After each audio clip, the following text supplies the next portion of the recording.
Welcome, everyone, to Women of the Military podcast. I'm really excited to have Darlene here to talk about her time in the Navy. So, welcome to the show. Thank you, Amanda. Thank you so much for having me. So, let's start with why did you decide to join the military? Initially, I decided to join the military to fly jets. I thought that looked like the coolest thing on the planet. I loved watching my dad come to and from work. He was an Air Force jet jock, 30 years in the Air Force, and that looked pretty darn cool. And I thought that would be really fun to be in a flight suit and fly those things skyrocketing in the air. That sounds like a great inspiration for joining the military. So, that's a little bit about your why. And now we're going to talk about how did you join the military. So, how did you end up joining the military?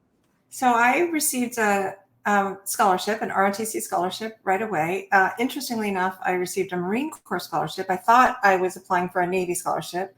I got a Marine Corps scholarship, and the first 6 months of my time at University of Virginia were under the Marine Corps scholarship. I was absolutely miserable. I was the only woman. I was not a runner. They did not want me to be a Marine in their unit.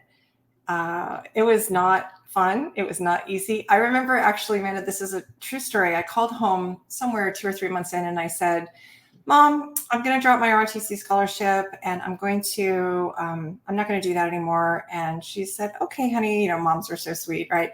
Okay, honey. And then about 1 minute later, my dad gets on the phone. He says, no, you're not dropping anything. You don't know up from down. You don't know what you're doing. We can talk about it at Christmas time. And I went home Christmas time, which was Alaska at the time. And I spent like 3 weeks there. And every day I had a speech in my head of how I was going to talk to my dad. I never talked to my dad about it. I got on the plane. I cried the whole way back to Charlottesville. And I was like, what am I going to do? So I went in to see the commanding officer of our ROTC unit. And I said, sir, I would really like to try the Navy option of ROTC. And he was, real rough and said, well, Midshipman Bennett, why don't you want to be a Marine? And I had a lot of thoughts in my head, but none of them would have been very nice to the Marines that I was working with. And I said, sir, you're either a Marine or you're not a Marine. And I'm just not a Marine. And he kind of paused for me. He goes, okay, actually, that's a pretty good answer. And all right, we'll try you on the Navy ROTC scholarship. So I ended up doing the Navy. I ended up getting the Navy ROTC scholarship. I ended up then doing my 4 years at UVA and being commissioned the weekend that I left, that I graduated. And then I always expected I would spend, my payback tour 4 or 5 years back, but I ended up doing 20 actually. So surprise. So, not quite what you expected. I like that answer of like, some people are Marines and I'm just not one, because it does take a certain type of person to be in the Marine Corps, and not everybody can be that. That's why they're the few, right? Right. That's right. I'm very proud of all women service members, right? But I think I have a particular admiration for Marine women. That is having just that little 6 month experience, which was not even real, right? We had a gunny sergeant, so that was real, but the rest of the unit was just really just school kids not really knowing anything. So, but it was real enough to me at the time, and it's just not easy. And certainly the Navy is not easy. Any of the services are not easy for women, and certainly back then particularly, but that was more than I was willing to handle. Yeah, that makes a lot of sense. So you switched to Navy, and what was the experience like? How would they compare in like differences? And Well, there were women. So in Navy ROTC, there were women. So first of all, there were other women, and that was great. And I wasn't the only woman, and they accepted me, and they wanted me there. It wasn't like, and not just the other women, but the other guys were much more open. It wasn't like, you are infiltrating our male space, and we do not want you, and we want you out at the earliest opportunity, and we're going to do everything we can to make you get out. So that was really my experience of the Marines, and the Navy was totally different. And I really loved, that was my family, like for the 4 years of college, more so than my sorority, more so than any class. My Navy ROTC peers and senior leadership and all of that, that was my family. I worked in the building there. I slept overnight, sometimes studying around the clock in our locker room on a cot. I just lived and breathed it all. And it was huge for me. So it sounds like you found community and, the support you were looking for, and so that that makes a huge difference, and then just being accepted and being part of it and loving it instead of, like, dreading going to be a part of it each week. So, Exactly. yeah. So you said you wanted to be a pilot. What did you end up doing in the Navy? Yes, I ended up starting off my Navy career at DAMNEC at Fleet Combat Training Center Atlantic. I did not pursue being a pilot. At the end, I married the weekend I graduated and was commissioned as well to a surface warfare officer, and that was not very easily compatible. And so I just shifted my vision to something more compatible for us to be able to be stationed together. So my first job was at Fleet Combat Training Center Atlantic DAMNEC, and it was really not a job. It was the assistant director trainer. He had no idea what to do with me. He didn't have anything for me to do day after day after day. I would go and say, please give me some work. Please give me something to do.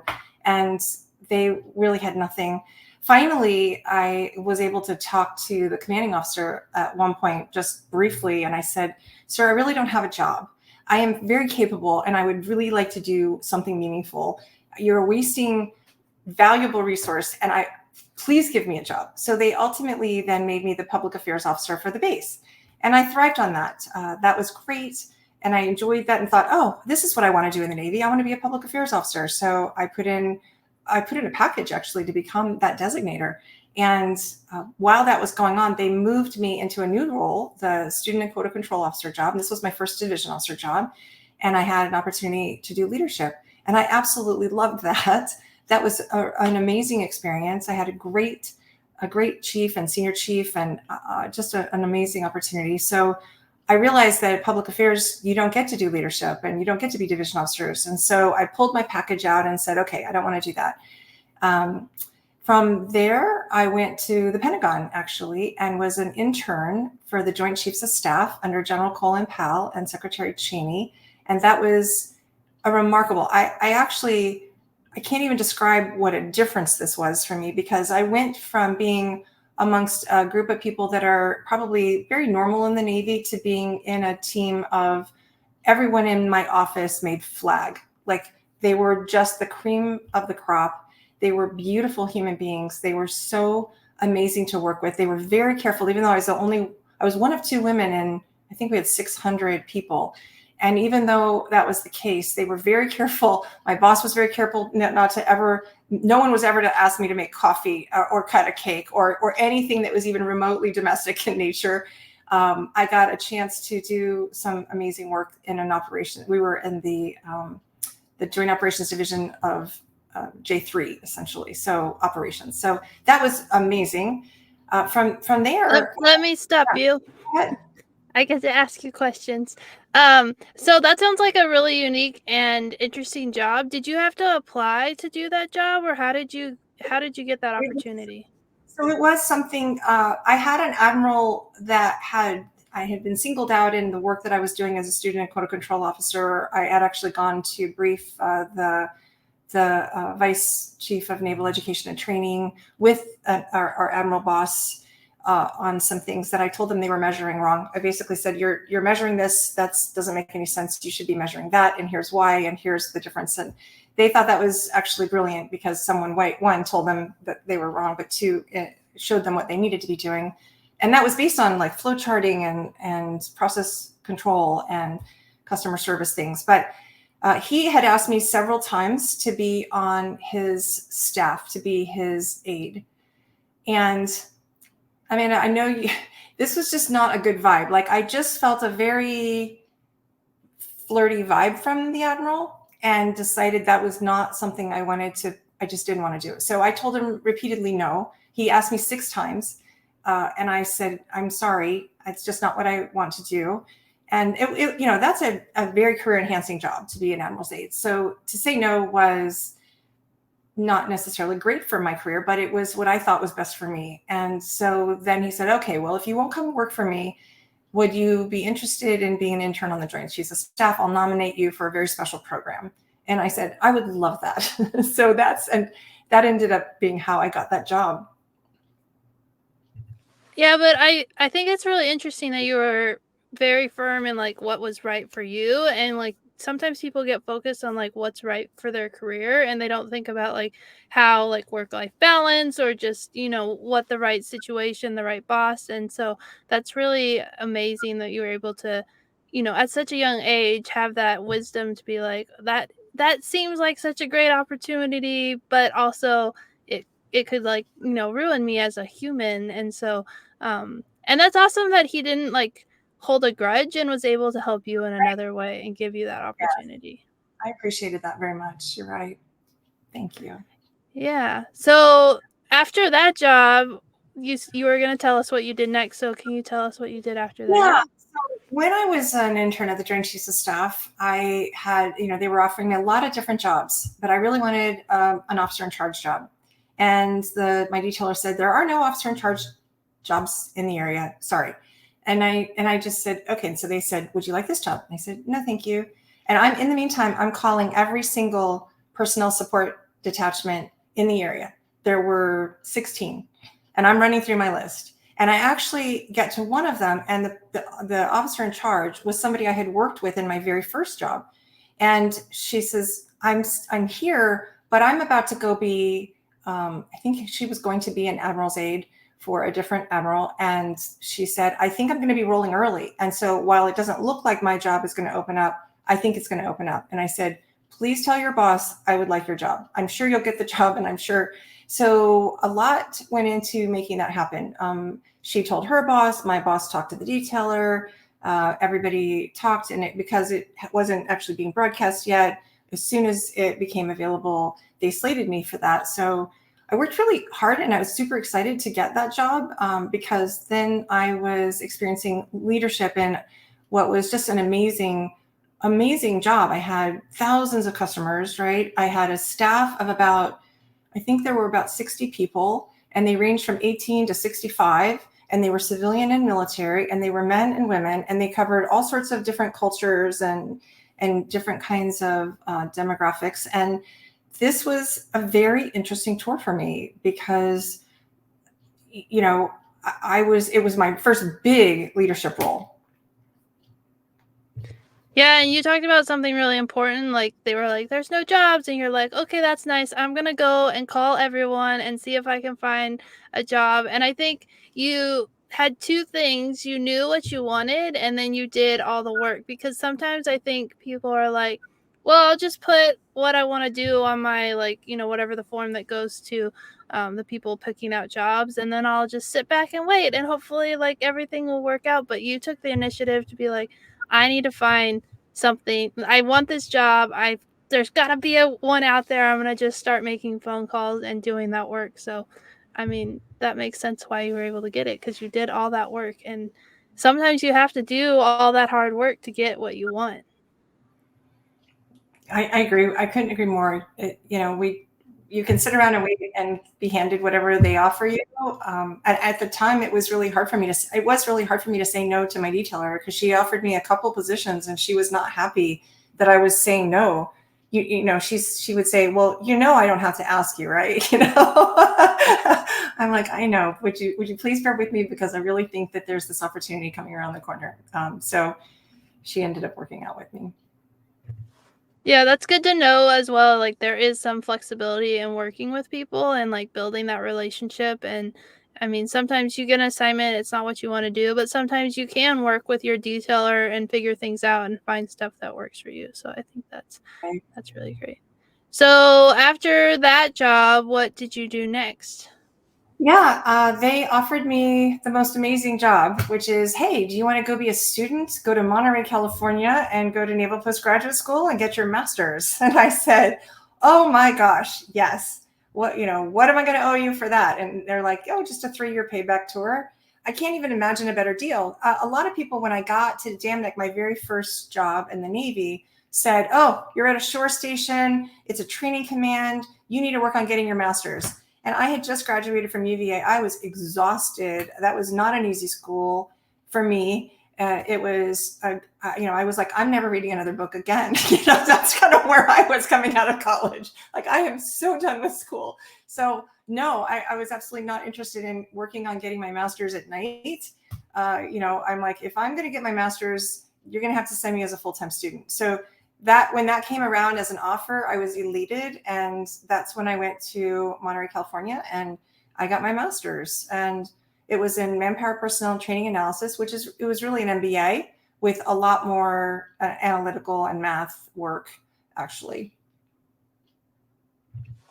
Yeah, that's such a great place to be assigned. Monterey, California is beautiful, and I mean, I think I was thinking back, like, when I graduated from college, part of it was, like, they were like, "You need to go back to school, you need to go back to school," and I'm like, "I don't even know what I want to go back to school in," and everyone's like, "Just get your MBA," and at the time, I was like, "I'm never gonna start a business," hindsight, um, Here but you it was are. yeah. I'm like, maybe I should have done those night classes, but I was in the same boat. Like, I was tired. I just wanted to do my job, and I didn't feel like I thought I was super busy. I really wasn't. But it just Yeah, wasn't the right time for me. And so that makes a lot of sense. yeah. Yeah. And then you had such a great experience at Naval Postgraduate School. So, yeah. I did for the most part. I will say I had, I know we talk about struggles later, and I can tell you about that later, or I can throw it in here now. Oh, do it now. Okay.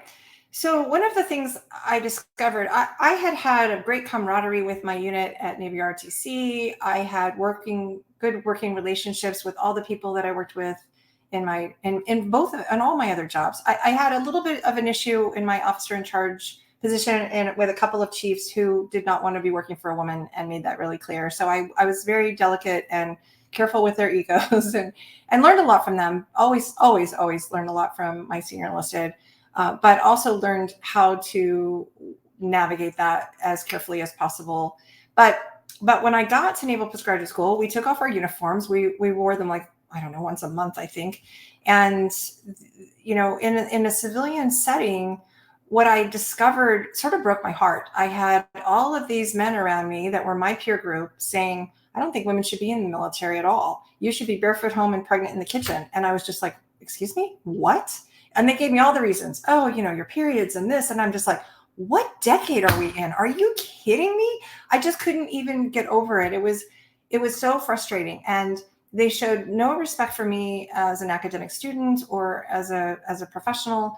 And I mean, I was just devastated. I had no idea that this was sort of undercurrent of so many. I'm like, okay, well, if this is sort of just coming to the surface, there's so many of you here saying this is more prevalent out there. They just sort of stay quiet when they're in their uniform and they're in their command. This was a much more relaxed environment where people, brainstormed and talked about different ideas. So that was really hard for me. And I felt like I had to earn my stripes there. And, I was getting like the only A in class after class. And there would be an excuse. Guys would say, "Oh, this or that, or, oh, that's whatever. That's a soft course, or that's whatever."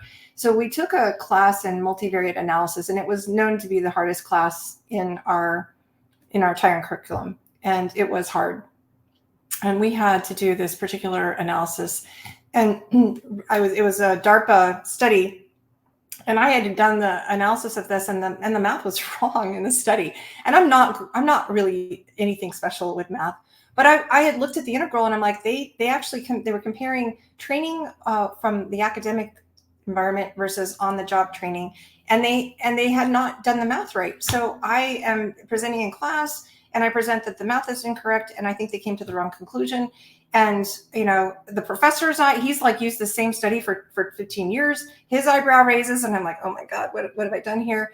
And the rest of the class starts to argue with me, and eventually I showed them on the board, and we wait for the professor, and he says she's absolutely right. And I've had this study interview, the study's been reviewed like for 15 years, and no one's noticed that. And this one Marine, who was kind of the leader of the guys, he turned and he goes, "And there's not a damn one of us anywhere in this room who would have caught that." So, like, it was kind of his way of saying, stop giving her such a hard time, show her some respect. And I finally did really feel like I earned my respect from my class that day.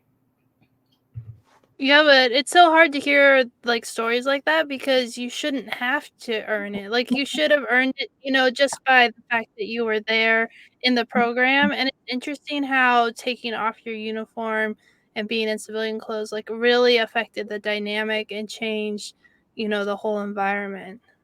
It That's really really crazy. is. It really is. I will say I did feel like every time I went to a new job, every job I was -10, working my way up to ground zero, then working my way up to trying to be the number one position. And I did end up being number one at every tour I went to. But I started out below ground every single time. You're a woman, it was just the way. Well, I even had some. Uh, when I went to work after my master's, I went to the Navy Annex, and it was my payback tour to for Navy Manpower. I arrive at N12, and I'm told right out of the gate, like week one, well, the admiral doesn't think women should be in the Navy. So this admiral that I'm working for doesn't think women are supposed to be. And I'm like, how am I going to get the number one slot from an admiral that doesn't think women should be in the Navy to begin with? I did, but it it was not an easy thing to do, right? You just have to prove yourself all that much more. Yeah, for sure. And I think that's a theme that, I've heard that theme on the podcast, and I really like how you're articulating it, especially like the -10 to then, just getting to ground level and then having to work your way up, because you come in with this like negative perception, and just because you're a woman and not anything to do with like your background or anything, you have this like negative thing, and so there's a pressure to prove yourself and a pressure to not just be good but to be excellent, um, so that you can be good enough, which is like, and I think that's one of the challenges that men don't understand in the military, because they don't have that pressure to prove. They already feel like they belong. And maybe, minorities have that in that same sense. I don't know. But I know that talking to women, that there is a common theme of like having to prove. Even today, I think it's not Mm-hmm. as strong as it used to be, but there's still people who don't think women should be in the military. Mm-hmm. I agree with you, Amanda. Yeah. So you were able to get your credibility, and then you went to the next assignment after kind of going through this like humbling and challenging situation and finding out like the admiral in charge doesn't think women should be in the military, and you're like, "Okay, what do I do?" So you said you were able to like work your way up. So what was that experience like? um, I worked really hard. I worked long hours. I was very careful. I was fortunate in that I'm a good writer, and a lot of things we were doing were point papers, and were very visible. We were actually taking papers to the Pentagon and representing the Navy's view on things for the Navy. So it was, and we had to do them very fast. So I can work fast and I can work well.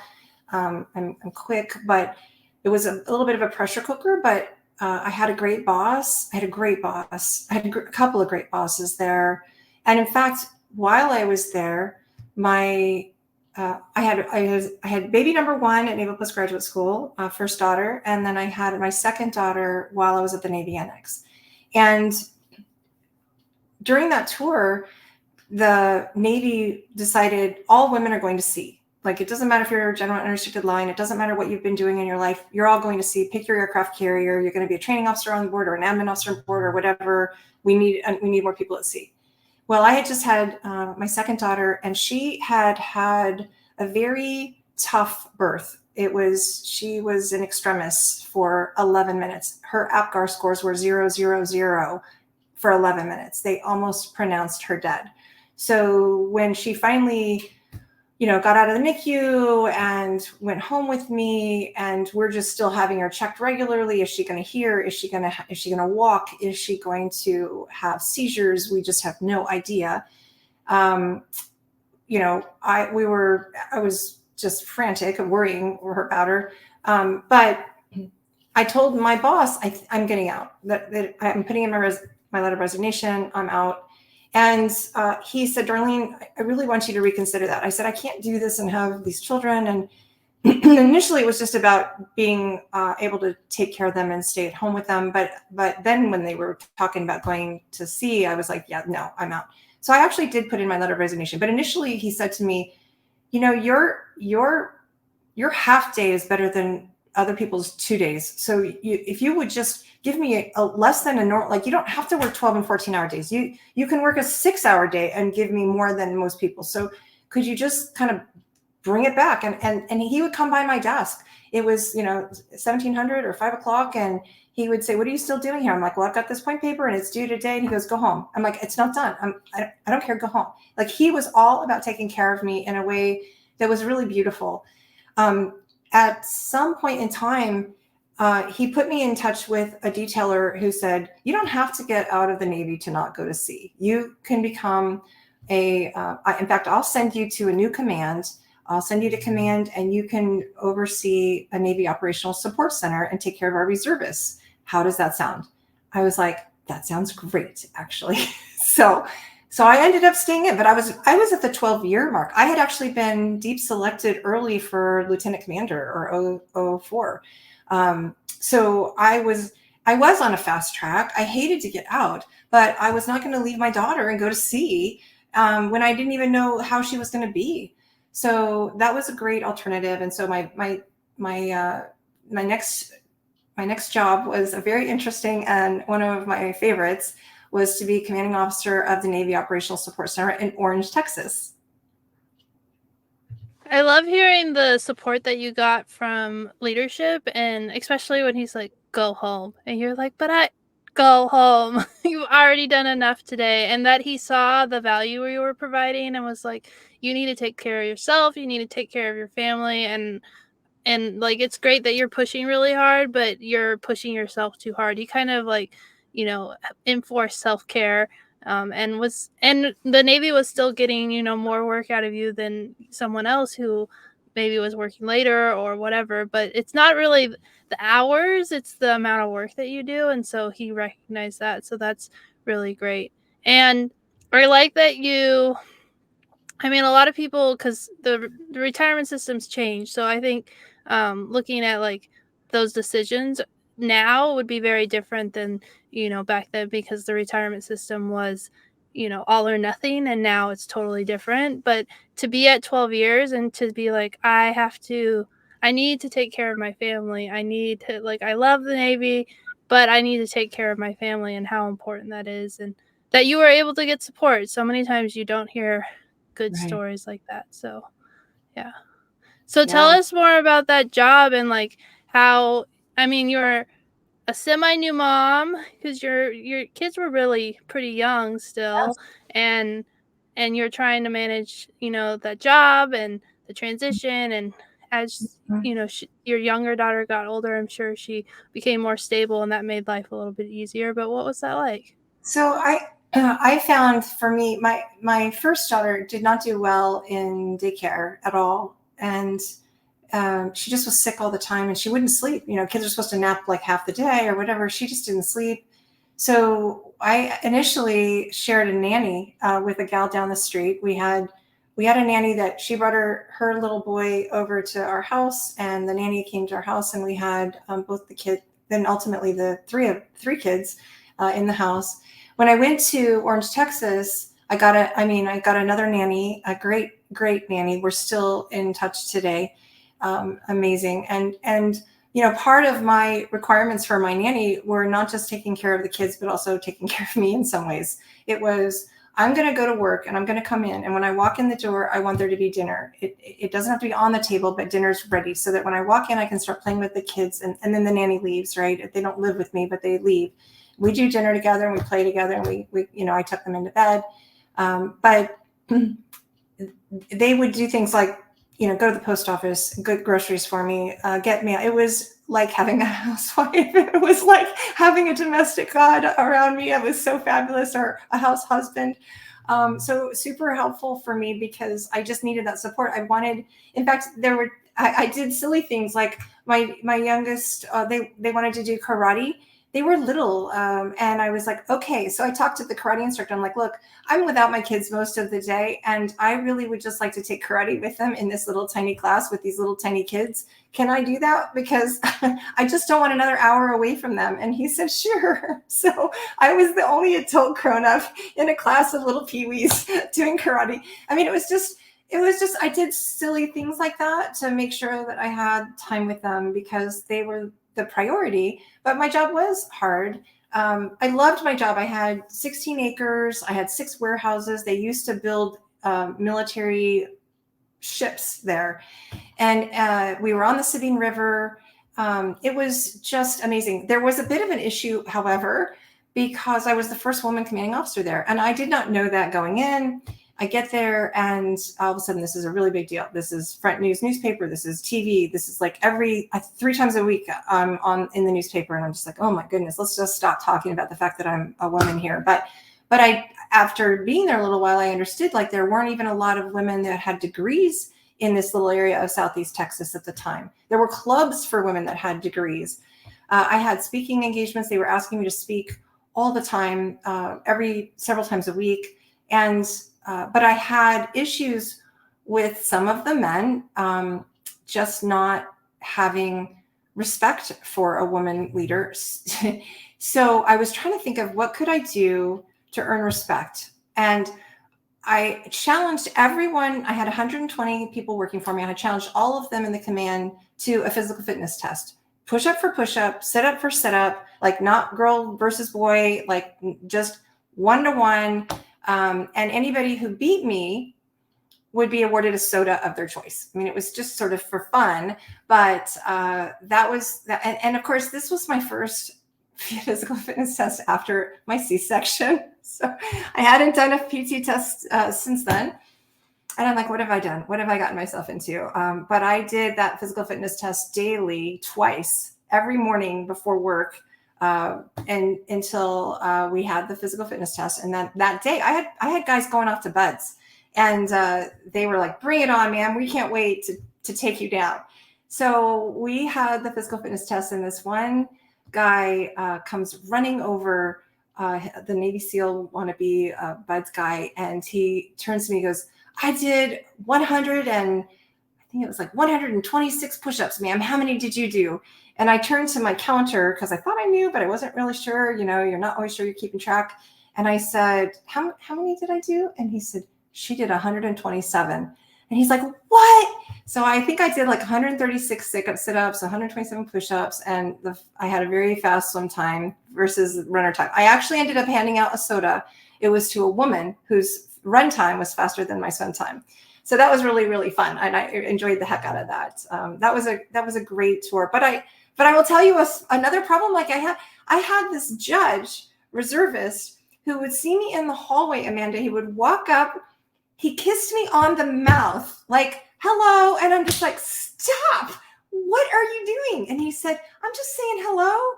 And I said, no, you shake my hand. And he said, but I'm so happy to see you. I go, let me show you the double handshake. You know, this is it. Like, this is all you get. Don't be kissing me. Don't be kissing the staff. Don't be kissing the women. Okay.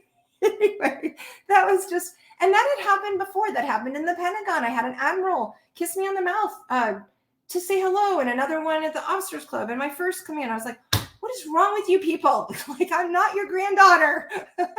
Anyway. When I left that job, I will share with you, I was given the most moving gift I may have ever been given in my life. I was a couple things. One, I was presented a key to the city of Orange, which was really cool, and a proclamation and a day in my honor. But a key to another city, Lake Charles, Louisiana. But my wardroom presented me with a sword. And what they said when they presented the sword to me at my change of command on my way out was, this is symbolic and means we will follow you into battle anywhere. And I have, to this day, never been so moved. Funny story about this, though. My husband at the time was also, he had been in the Navy, and he had his own sword. And so we had our 2 swords in the closet. But I think it was my husband's that was sort of visible, and my daughter, the oldest daughter, was now 5 4 or 5, and she is moving around the sword, and my husband says, honey, don't play with my sword there, that, you know, that's not for kids. And she says, Teddy, this is not your sword, this is mommy's sword. And he said, no, that's actually my sword. And she said, everybody knows only girls get swords. So really very, very warped world. But, you know, he wasn't in the Navy anymore, and she had seen me presented with this sword. And so very, very funny. She's the daughter that actually went to the Naval Academy and ended up doing very well. And then my other daughter went to the Air Force Academy. So they earned they got the military in their blood too. So that was my CO job. And then I moved on from there.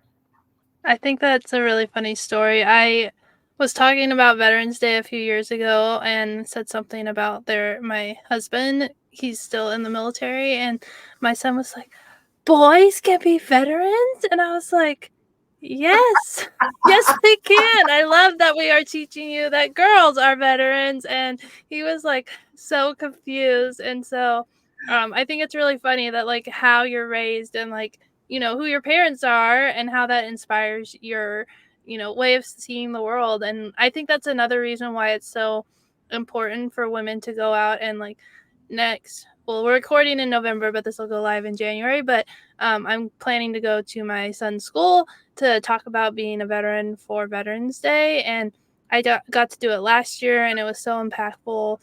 The kids kept sending me stuff like throughout the year. It was like, honor a police or whatever, and they'd be like, we want to send something for Mrs. Huffman because she was in the military. And it was just really cool to like see how you can, you know, form a generation's mind of like what military service looks like just by going into the classroom and sharing about your experience. So Exactly. I love that. I love that. Yeah. And I love that they both went to military academies and continued the legacy, and just Yeah. it's so cool. We have four kids. The two boys were Marines, and the one was medically retired after contracting spinal meningitis or something in the Horn of Africa. The other got out of the Marine Corps and then used the GI Bill to get an aviation degree, got back into the Navy, and is now going through Navy flight school, becoming a helicopter pilot. And then the two daughters went the academy route, and so they're both active duty right now. Yeah, that's so cool. And especially because, like, you were able to balance, you know, being in the military and being a mom. I liked you were like, I did all these silly things, but it was like, actually, those are really smart things. Like, my kids want to do karate, but I want to spend time with them, so I'm going to do it with them. And, like, it's outside the box thinking. And it kind of probably felt silly doing karate with, you know, a bunch of little kids, but I bet your girls remember that, or I don't know if it was your boys or your girls, but whoever you did it with, they remember that as like a fond memory, and they probably just thought it was normal. They didn't, even realize. No, yeah, you're right. So, yeah. So, we're not gonna run out of time yet, but I don't know how far we are in through your career. So, I'll wrap up. We really have one tour, well, two, but I'll make them really quick. okay. The Chief Staff Officer job in San Diego in the Navy Reserve Readiness Command, and then my final job in the Navy was a commanding officer of the Navy Operational Support Center in Phoenix, where we had 1,200 people. While I was there, though, I did the thing I'm the most proud of in the Navy, and that is I created, with a team of people, the Returning Warrior Weekend workshop. And that was really initiated and developed to support these reservists who were individual augmentees going over to Afghanistan and other places. And when they were coming back, they were not doing very well. They were not reintegrating very well. Their marriages were not doing very well. They had PTSD. They had a lot of issues, and they didn't know that so many of them had this because they'd gone over as an individual and come back, and the spouses had been alone the whole time too. There weren't units. So we pulled together this amazing curriculum, and we trained facilitators, and we had this workshop, and it was so impactful. We had little sessions like why I want to go back. And, spouses were like, what do you mean you want to go back? You just got back after being gone a year, and you're telling me you want to go back? This was hard on marriages. But when everyone in the room is saying they want to go back, the spouse all of a sudden realizes, okay, there's something bigger than me going on here. This is not about me or my marriage. This is about something I don't understand. And then we had a facilitator try to explain what that meant and why, and have people explain why. And it was the very first time for a lot of spouses they ever heard their military member talk at all about their experience, and getting that conversation going. And we had chaplains and doctors and therapists doing EMDR and lots of things that showed them their support system. And it was a weekend. Most of the time, people didn't know I had had a lot to do with building of it. But at the very final one, my last day, they awarded me a medal, and they kind of publicly acknowledged that I had helped to create this program. And so I had 120 people walk up to me afterwards with tears in their eyes, salty chiefs with tears in their eyes, and said, I think you saved my life this weekend, or you definitely saved my marriage this weekend, or whatever. And it was just so intrinsically rewarding and moving. And I had built that for my command, and then over time had taken it throughout the Southwest region. So as I was leaving, I had actually, I think the very last one was actually in Monterey, California, which was kind of cool. But that program is still in existence today. They have yellow ribbon funding for it, and it's been remarkable. So that's the extent of I got out at that point, and that's the extent of my Navy summary.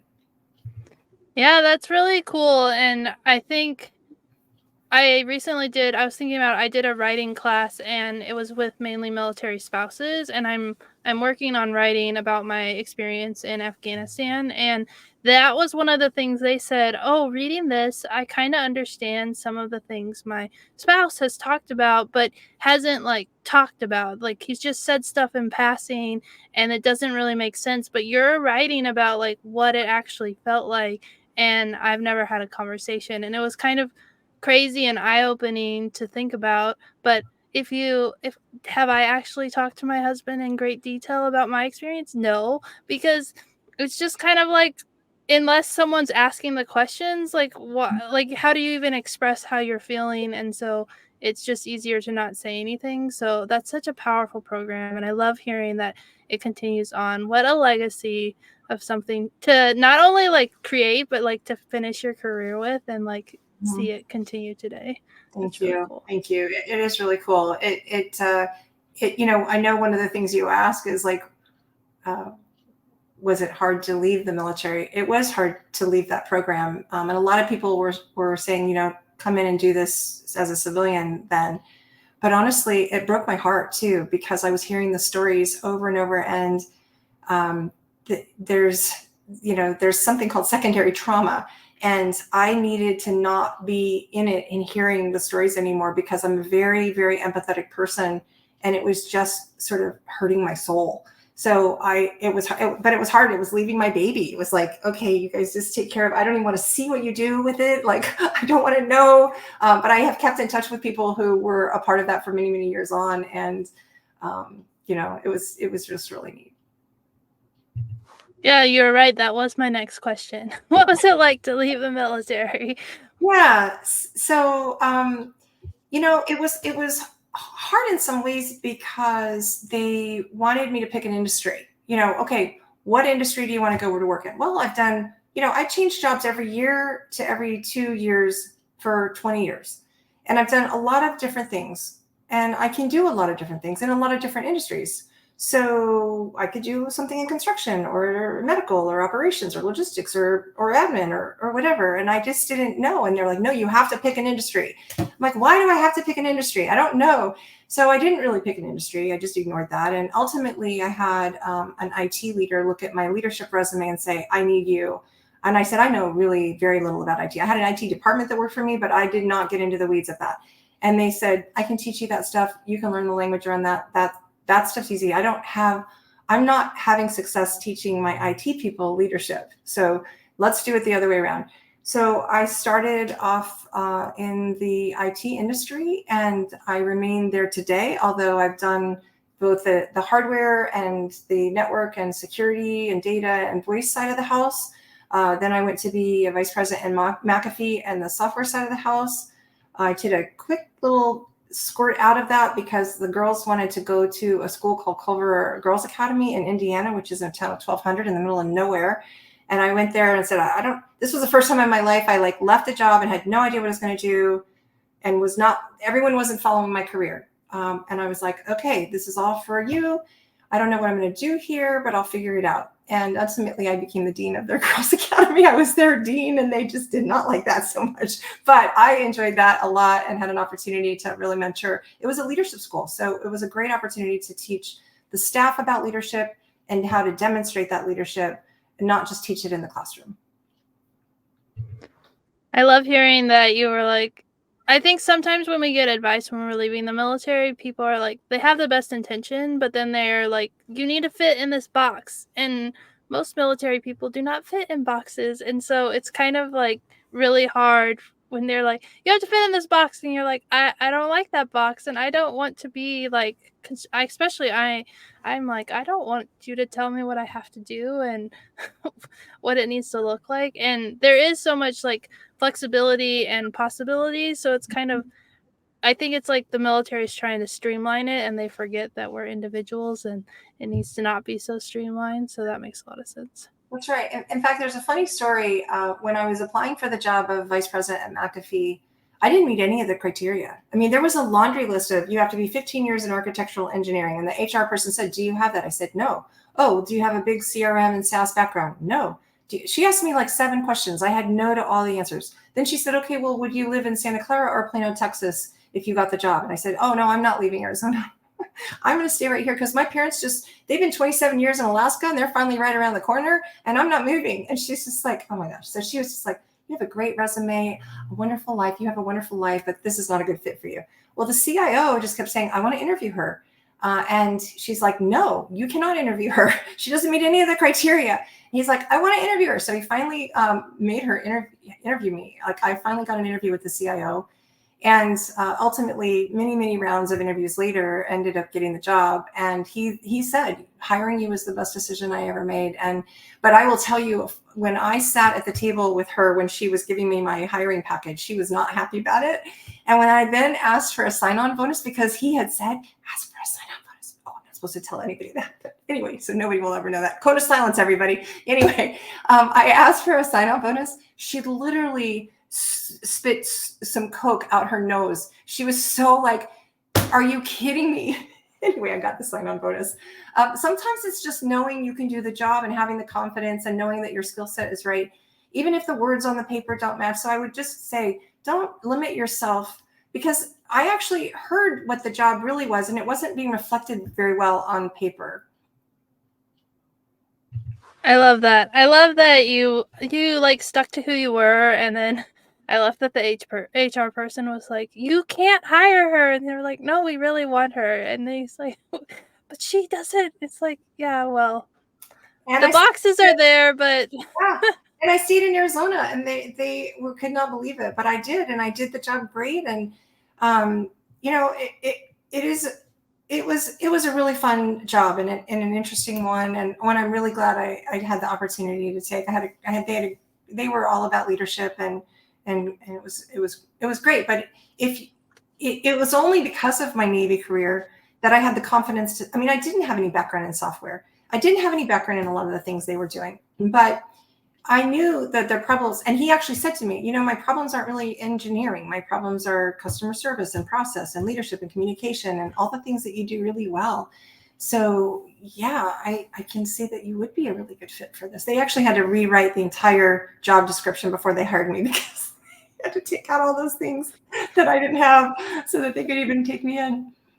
I love it. I love it, but that's so awesome to hear that story, and it just kind of goes to show that like there's the way that you're supposed to do things and then the way that things always that actually happen, and rarely do they actually align. So, Right. you know, take those risks, apply for jobs you don't think you're qualified for, but you actually are, and Right. see what happens. Yeah.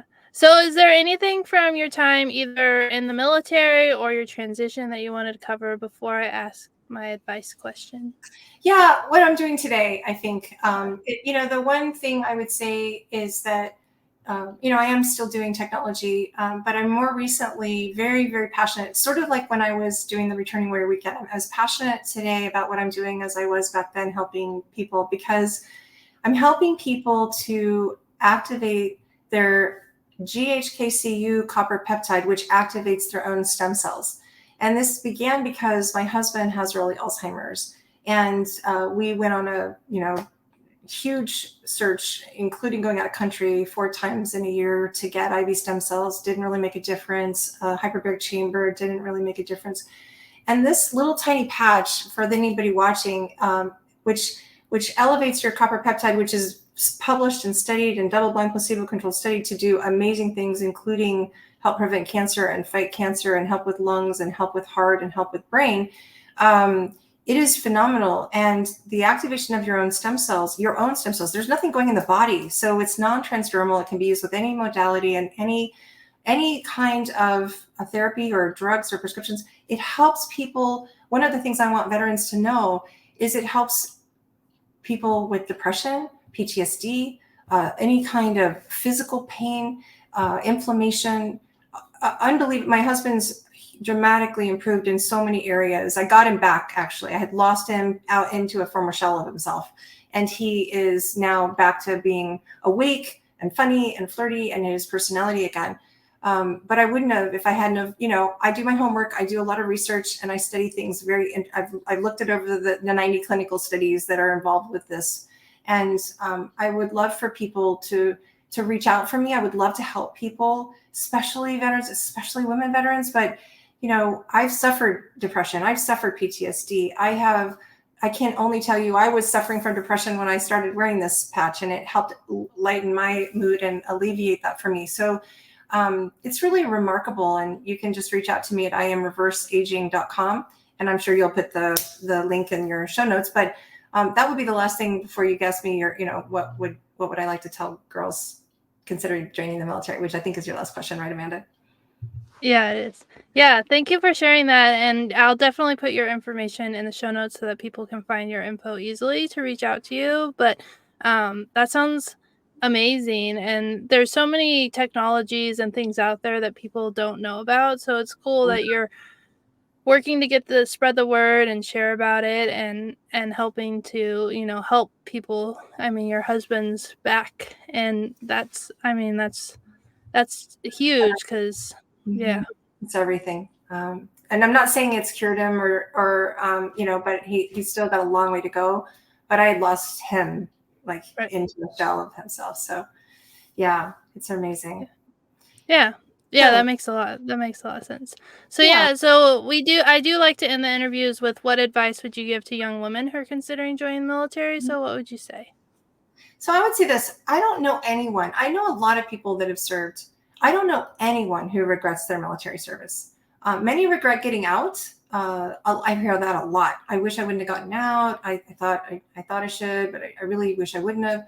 But I never heard anybody who regretted getting in. You will get so much, the experience, the work ethic, the intrinsic reward for doing meaningful work, for serving your country. You will never forget that. And you will have a family for the rest of your life, an instant family forever, even strangers. I went to a veterans breakfast today, and it didn't matter that we had never met each other ever before. We were just like this, immediate buddies, willing to do whatever for each other. And I love that. I love that, it doesn't matter that we were different services. It doesn't matter. We both served, and there's something connecting us across the world around that. And you'll always have that. And that's why I'm really pleased that my children, obviously I'm a huge proponent. Otherwise my 4 children wouldn't be in the military service. And that doesn't mean you have to stay forever. I don't really care I don't care, you decide whatever is working for you or not working for you. That doesn't matter. Stay for as long as you want, but even a little bit of service, you will gain a perspective. I just don't think most kids today coming out of college, or even not in college, they just don't know what they want to do with their life. Mostly, there are still adults my age that really don't know what to do with their life. So you have an opportunity to learn some skills, figure some things out. I like this. I don't like this. Oh, I really like this. Find your passion so that when you do sort of settle into something, that it's what you really love. Such great advice. I love that. And yeah, there's so many people who've been on the podcast have given such advice to join the military, to learn about yourself and how it changes them as a person. And I think it really is a positive experience. There are sometimes negative things that happen, but it does push you and challenge you and change you, and it also gives you that time to figure out what you're going to do with the rest of your life, and a skill set if you like find a career that you really love. So, thank you so much for being a guest. I really appreciate you being on the show and just for sharing your experience in the military. Thank you, Amanda, and thank you for doing what you're doing. I appreciate your bravery and all the work that you put into connecting all of us service members, and your transparency and getting all of us to be transparent. And that's not an easy task, and I just think what you're doing is amazing. So thank you for what you do. Thank you.